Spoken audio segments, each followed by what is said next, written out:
Welcome. In this video, I'm back with another tutorial from Jakob S for Armageddon War. This is the second in the How to Play series, and in this video, it's a short video where he covers movement and command. This is a great series to teach you how to play Armageddon War, which is the same system that the upcoming Rising Dragon, which is coming to Kickstarter on November 11th, uses. So if you go ahead and familiarize yourself with this system with Armageddon War, you can also play Rising Dragon that is coming to Kickstarter in November. Thanks again for watching. Please don't forget to like, comment, and subscribe.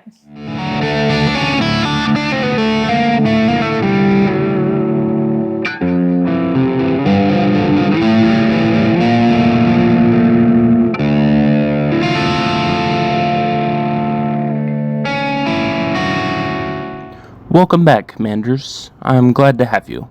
Today I'm going to be going over movement and command.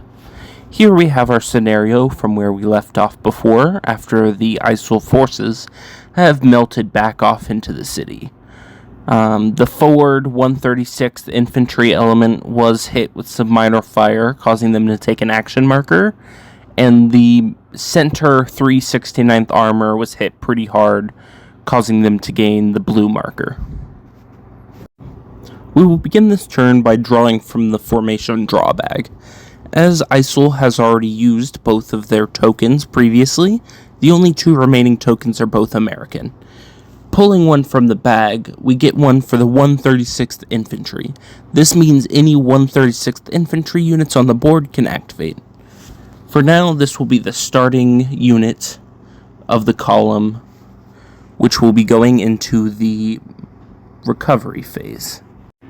During the upkeep phase, the action marker is removed from the 136th Infantry, as they automatically recover one level of morale during this phase. As there's currently no logistics or command markers, the second part of the upkeep phase is skipped, meaning we move down to unit actions. Because the 136th Infantry only has one unit on the board, it will be activating and beginning its movement.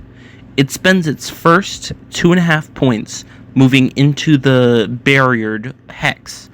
Because the hex is barriered, it requires +2 movement points to enter.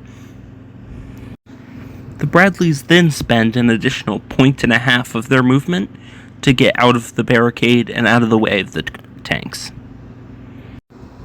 This concludes the Bradleys' turn, and they take an action marker as they moved. An additional formation of mechanized infantry arrives from the east. These infantry are being carried inside the Bradleys, which is denoted by them being under the Bradley token. The mechanized infantry choose to skirt north to avoid the barricaded road. They use the half movement of the road to expend 3.5 movement, meeting up with the Bradleys moved previously.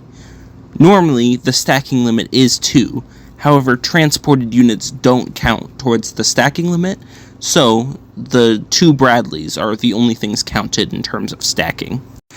Moving on to the final token in the bag, the 369th Armored token is drawn. Going into the morale recovery phase, we can see that the 369th in the center is shaken. Now, it will recover 1 automatically, which would take it down to a -2. However, because the unit is outside enemy range, it will recover a additional 1 morale, taking them down to 1 action marker. As the token in the center still has 1 action marker, it is not able to take an action this turn. So the 369th Armored token behind it utilizes its movement to move up 1, not wanting to leave its brother behind. At the conclusion of the 369th turn, we're going to head over to the command track. As you can see, all 4 spaces are taken by the previously drawn tokens. Now that all tokens are out of the bag, it's time to move the first 3 back into the bag. The 4th token, which is the 369th, will remain on the track until the next draw is done, meaning that the next 3 draws can't be for the 369th Armor. This is done every time, leaving the last drawn of the bag on the command track as a marker. This concludes the command and movement tutorial. Remember, Commanders, Check your corners and stay safe. Thank you.